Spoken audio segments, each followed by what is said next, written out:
I'm going to take you into 1 Kings chapter 17, verses 1 through 7.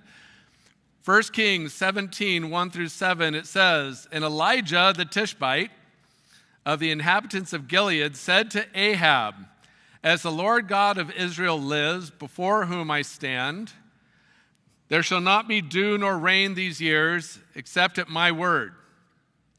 Then the word of the Lord came to him, saying, Get away from here and turn eastward and hide by the brook Cherith, which flows into the Jordan. And it will be that you shall drink from the brook, and I have commanded the ravens to feed you there.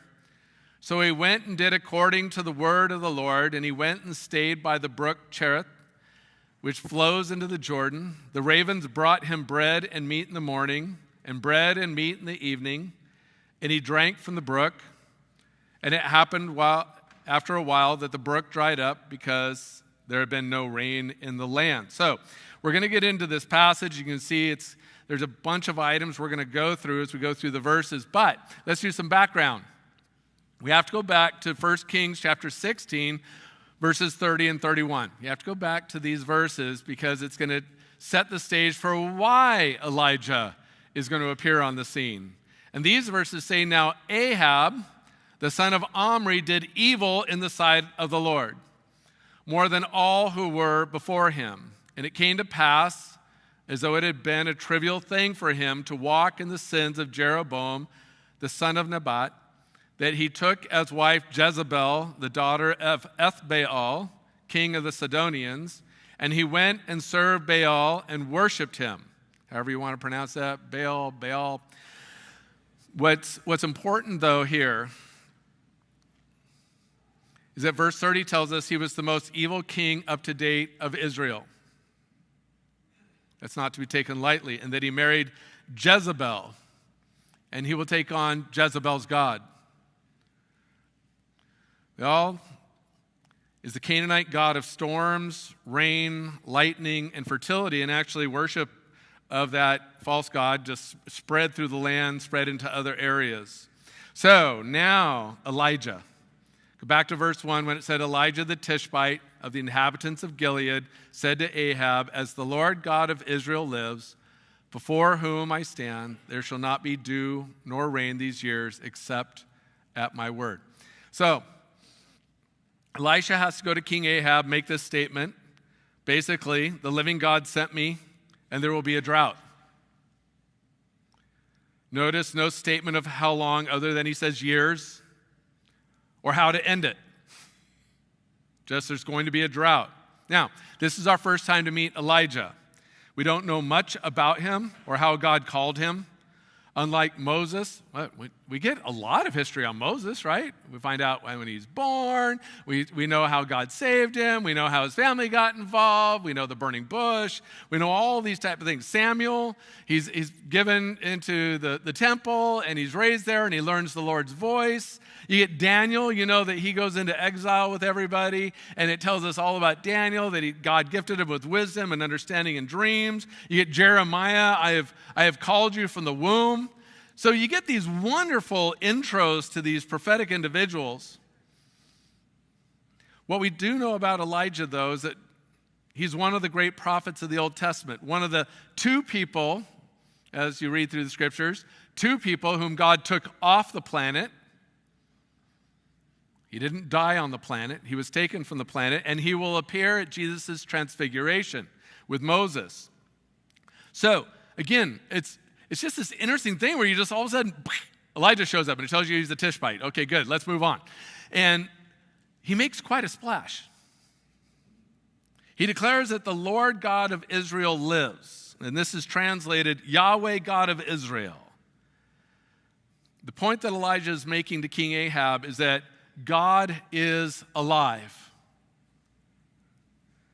He alone is the living God. In Jeremiah chapter 10, verse 10, the first half of it, Jeremiah writes, "But the Lord is the true God. He is the living God and the everlasting God." So why point out the living God? Because all the rest, all the other gods are idols and false gods. There's only one living God. There's only one. And Elijah is letting you know that whom Ahab was worshiping with Jezebel is a false god. You know, you can go read into the prophets when they talk about all the gods that are made by hand, out of gold and wood and everything else. False. But Elijah goes one step further. He says, before whom I stand. So the living God, before whom I stand. And there's a Reformation concept, coram Deo, which means living before the face of God or in the presence of God. Living your life recognizing that you live in the presence of the living God, the only God. There was a pastor I knew, Tina Jones, and we were part of a pastor's prayer group, charismatic pastors, and she was a Foursquare pastor. And one day she shows up at the prayer group, not trying to do a show or anything. She just comes in, she has this folding chair, and she puts it next to her, and then we start praying. And finally one of the other pastors goes, so what's with the chair? We have enough chairs. She goes, oh, well, the Lord convicted me of something. And we said, what? She said, to live in his presence. So I bring this chair everywhere I go now. And even when I watch TV, I have to set the chair up next to my chair when I'm going to watch a show on TV. And I watch TV with God. And it kind of has an effect on what I choose. And so she said it also has an effect, like right now, we're praying, but I've got a chair next to me, so Jesus is here, and I've got to remember that he's sitting here with me. Same sort of thing with Elijah. I believe this is where this statement is going, is that before whom I stand, that Elijah is saying that he has a relationship with God and serves him. Yeah, well, Elijah, it's one thing to say you know and live before the living God. It's another to show how you know that God is living. I can still remember back when I was in college, Dinah and I figured out, we went to the same Urbana meeting. If you're not familiar with Urbana, I don't know if they still do it, but every 3 years, 20,000 college students would go to the University of Illinois.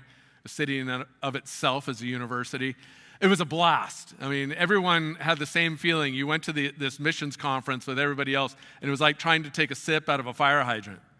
You go hear all these different mission groups speak about what they do and their emphasis, and it was fantastic. And I shared with you before that one year, well, I think it was that year, Billy Graham showed up, and they said, Billy Graham's going to come and speak, but everybody can have a card, and you can write a question. We're choosing 10 questions because he can't answer 20,000 questions, while he's with us. So they chose 10, and I can still remember Billy Graham being on the stage, and one of the questions he read out, he said, all right, I have this question. What do I do when I doubt? And I can still remember his answer when he said, my answer to this question is, I've seen God do too much. I don't doubt anymore. I've seen him move too many times. For me, number one is the truth of the scriptures with God's fingerprints of prophecy all over those scriptures. It's not just writings, but you go and you see the prophecies that were spoken, the prophecies that are fulfilled, and those yet to be fulfilled. With God's fingerprints all over it and how it speaks to the heart. But two is also seeing him move. How do I know that the living God is alive? How do I know that God Almighty is who he says? I've seen him answer specific prayer requests. I've seen him give me specific dreams that are interpreted and come to pass the way God interpreted them. I didn't interpret them, but I've seen dreams come to pass.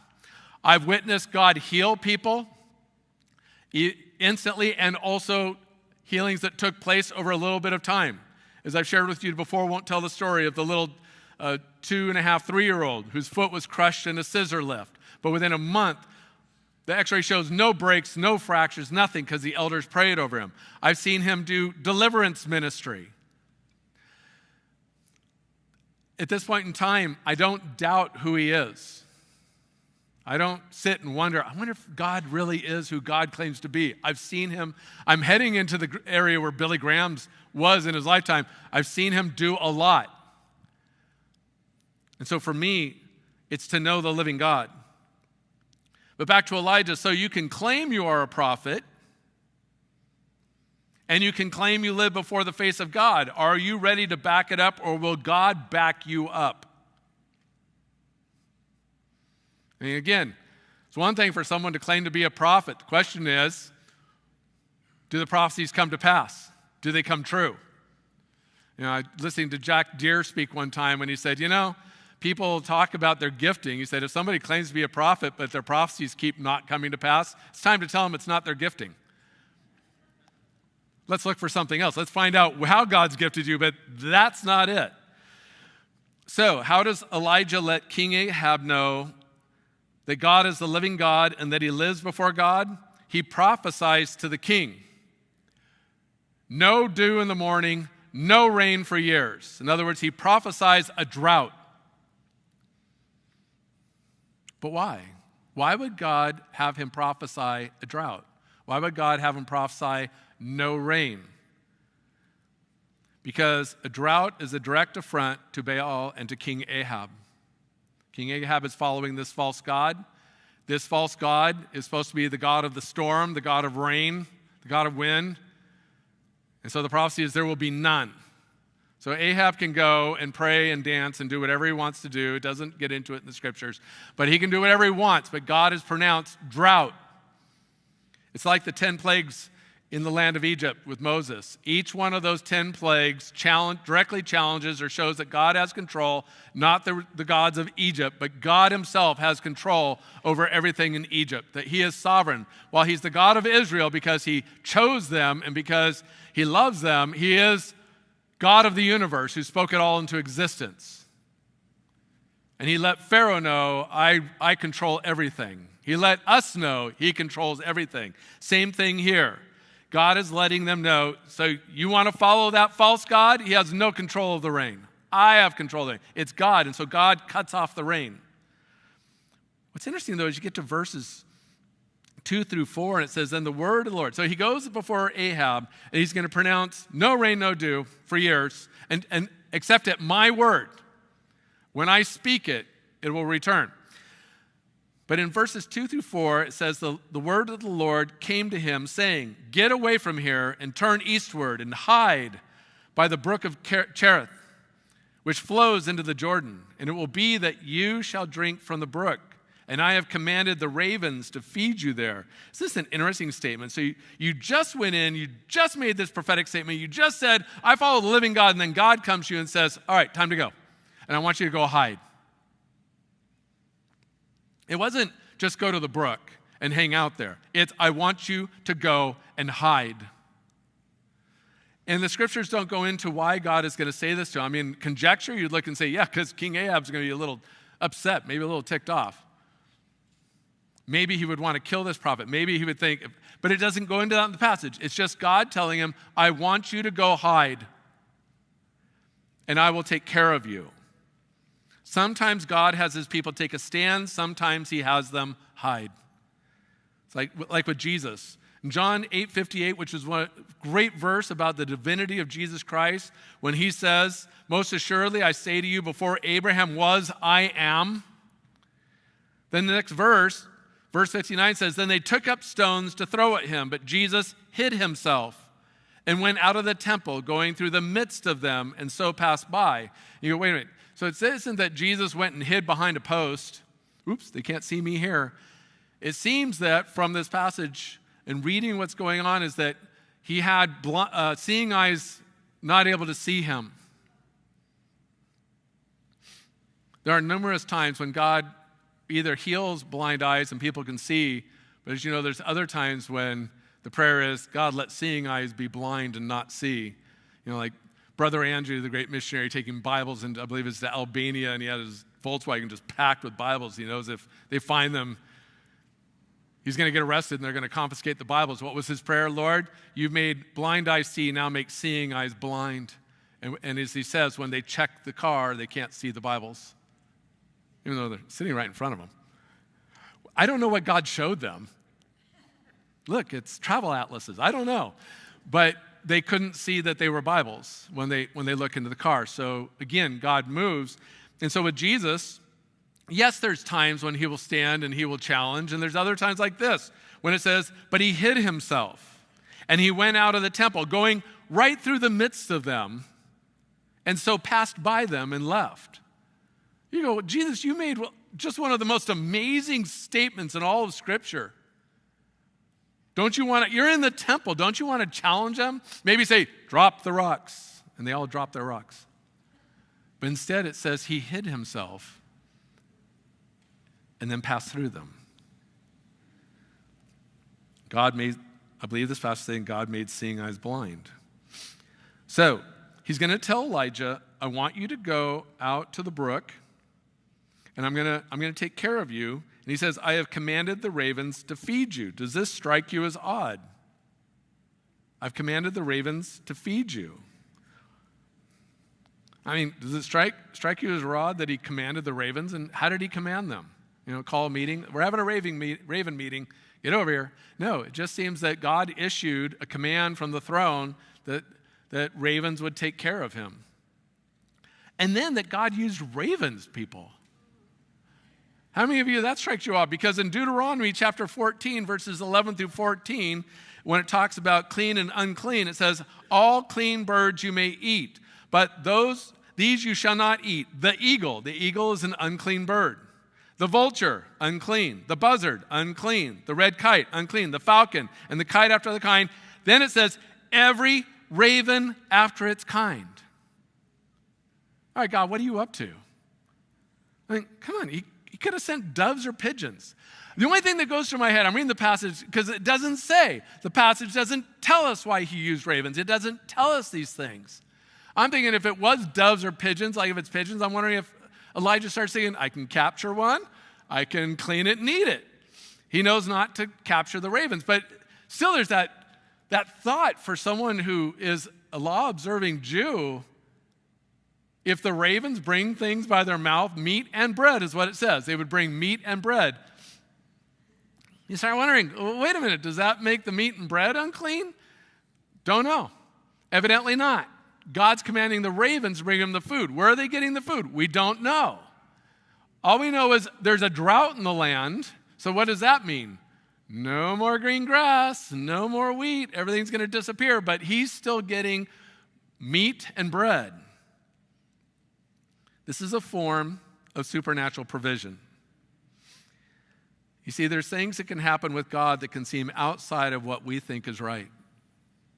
And that's when we go back and we have to read the scriptures and say, God, what are you saying? What are you doing? How are you doing it? Because God is always holy and he's always righteous.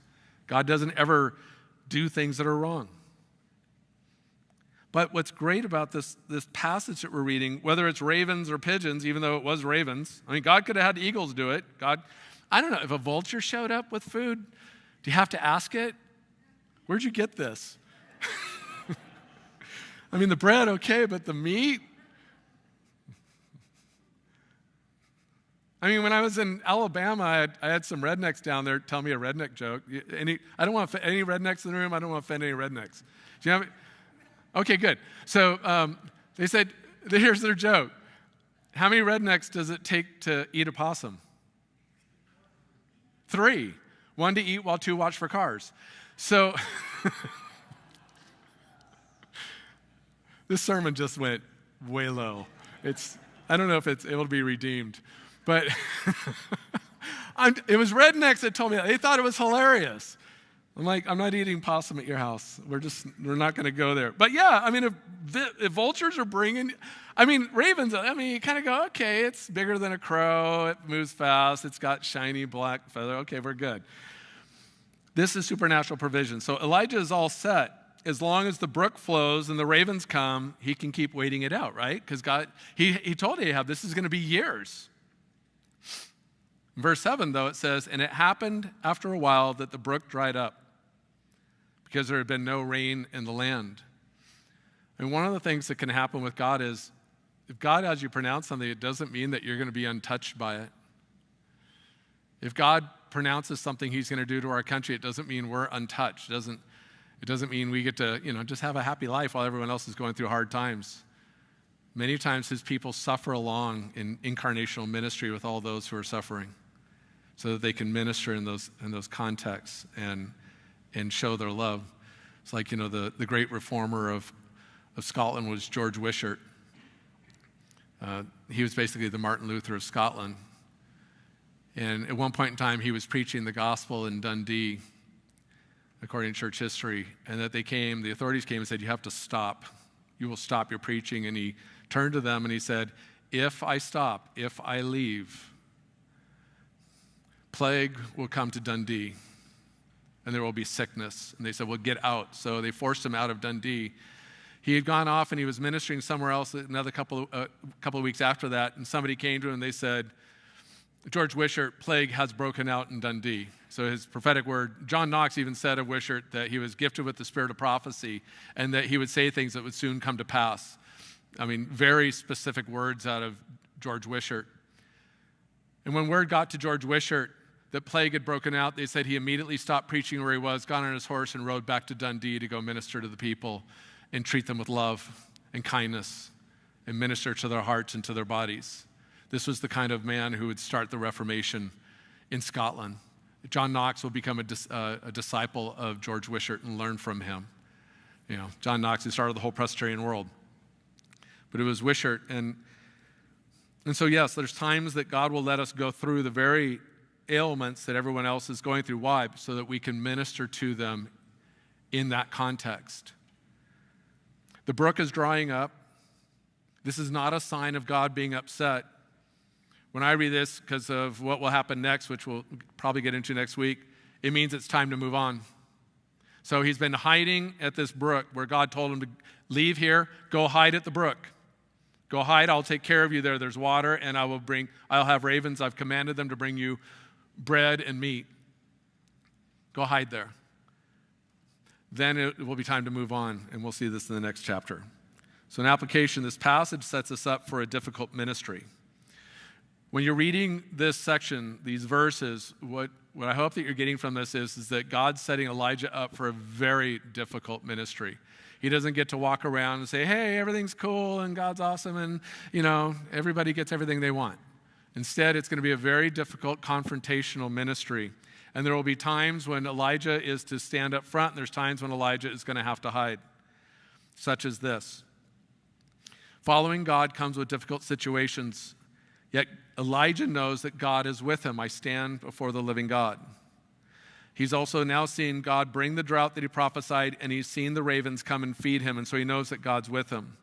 So Diana and I, I've mentioned before, we've had some wonderful ministry times and in churches, seasons of the Spirit where the Spirit of God is just moving in beautiful ways, and there's other times we've been through that have been literally soul-wrenching and so hard. The living, loving God has always been with us. The living, loving God has always been with us.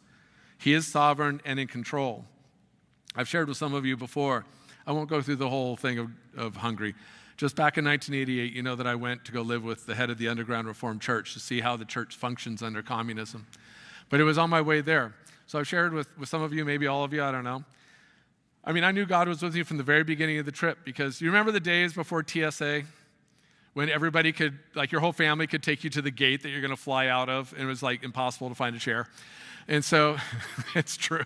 Like you get out to your gate, I don't know, there's like 100 people out there. And it's like, they aren't all flying. Well, so I was supposed to go with my uncle to Hungary into communism and go stay with his friend Istvan. But my uncle, like a week or two out, says, hey, I can't go. You still want to go? I said, sure, I'll go. So my dad, mom, and my uncle and my aunt take me to the airport, and they take me to the gate. I'm the last person getting on the flight. And my mom, of course, she knows I don't get to communicate with her for a month. I won't be able to do any communications in communist Hungary at all to the West. So, she's praying for me. And actually, all four of them start praying for me for a safe trip. And then just as we finish, and the flight, the people at the gate are saying, hey, you've got to get on the flight. You're the last one. As I'm about to get on, this lady approaches and says, my 9-year-old son's on that flight. I'm going to write a note. Could you give it to him? Would you find him on the flight? Because he's going to a Boy Scout jamboree in Switzerland. Because that's where I was flying, was Geneva. And I said, sure, yeah, write a note. Okay, great. Tell him that I'm okay, all right? So he's not scared of me. So she writes out this note, and she hands it to me, and I get on the flight. They say, just find your seat very quickly, please. So I get on, and I sit down on an aisle seat, and, it's 3 across, and I look down, and the seat right next to me is this 9-year-old. I go, I think this is for you. He reads the note and goes, yeah, it's for my mom. Oh, okay, so you're going to help me find the family. So that was the first indication that God's got this thing, right, as I go. And then I won't go into great detail, just other than to say I get into Geneva, then I catch a train, but I buy a ticket, and I'm supposed to be in a chair. I thought I was just going to have to sit up for a few hours as we travel. It's a red-eye train ride. I end up in a sleeper car. I'm like, how did I get a sleeper car? I just got a chair. And then in the morning, as we're getting up and approaching the border of Hungary, I'm out looking out the window, and I'm just going, God, what in the heck happens next? Because I'm like all by myself. How does anything happen? Well, there's 3 guys in that sleeper car. They were all Hungarian physicists working in Switzerland. One comes up to me at the window. He goes, hey, are you from the West? I say, yeah, I'm from California. He goes, do you need help? I said, absolutely, I need help. He goes, all right, well, I'm waiting. I'm going to meet my family. I'll help you we'll exchange money for you, and we'll help you buy tickets. So they do all that, and they get me on a train, and I go off to Miskolc, and I'm in a train station. Almost fell apart there because Istvan, by the way, Istvan's number was number 4 Gonstruska, and the guy said, I'll try and call him and tell him you're coming. And so I said, okay, great. He goes, so if he's there, I got a hold of him. If he's not there, I didn't get a hold of him. I go, well, that's interesting. All right. So he goes, but you got to get on your train now. So off I go. I get to Miskolc. No one's there. No one speaks English. I asked everyone. My uncle had said, hey, if you see people in uniform, like men, like military or police, ask if they speak English. I'm walking around asking guys, hey, do you speak English? I'm looking all over the place. There's no one to help me. I finally decide I got to get my next tickets. And so I go, and I'm trying to get tickets, and it's all a mess. And as we're trying to get tickets, there was this blonde lady that walks up next to me. I did not see her in that train station. She looks at me and says, do you need help? And really, I go, yeah, that would be great, because I'm trying to get somewhere, and they're arguing over what tickets I need. So she settles it all. I'm going to tell you right now, I believe she was actually an angel. I did not see her in the train station at all. I looked everywhere. It wasn't that big. It's not Grand Central. So they get me on the next train. I get out, and as I'm traveling out, I'm headed to Gonstruska, and I'm thinking, now what do? I don't even know that little town. And so I have a picture in black and white of the pastor and his wife, and there's a guy sitting next to me, and he goes, so you're going to Gonstruska? He's in English. I go, yeah. I go, I pull out the picture. I got to find Pastor Boyder. He goes, oh, I know who Pastor Boyder is. So he says, I'll help you get there. So we get off the train. A friend meets him. We put my luggage on the top of his bike, and they walk me to the gate. And Istvan happens to be walking right across the yard. He pastored 4 small churches. He was doing vacation Bible school for the kids of his 4 churches. He and his wife would just have them come stay with him. And I go, are you Pastor Boyder? And he turns, he comes to the gate. He goes, yeah, I was just coming. This is the last time tonight I was coming to see if you had tried to call yet for me to come and get you. I go, well, I'm here. That whole trip for me, that whole getting there, for me, said that God's all over this. Every single step of the way. The times when I was like, hey, this is fun to travel, and the other times like sitting in a train station about to fall apart going, I don't even know what I do now. I can't speak to anybody. I don't know how do you call? How do you do anything? I mean, I thought I'm going to be spending a long time in a train station. God had it every step of the way. So I want to leave you with an encouragement that Moses gave to Joshua as Joshua's about ready to take over. You know when he says, be strong and courageous. But in Deuteronomy 31:8, just after that, he says this, and the Lord, he is the one who goes before you. He will be with you. He will not leave you nor forsake you. Do not fear nor be dismayed. Brothers and sisters, that is my encouragement for you. No matter what you're going through, you probably have seen God's fingerprints on things around you of how he's provided, how he's stepped in. Listen to that verse again. Write this on your heart, because I believe this is what Elijah is operating under. This is what I've had to operate under. And the Lord, he is the one who goes before you. He goes before you. Believe it or not, situations you go into, he's like, like the special forces himself, just going to clear beaches and things. He will go before you. He will not leave you nor forsake you. Do not fear nor be dismayed. Hold on to also the word spoken earlier. Come to him. He's around you. He's with you. He's moving with you. But now seek his face, because he loves you. You ready to sing?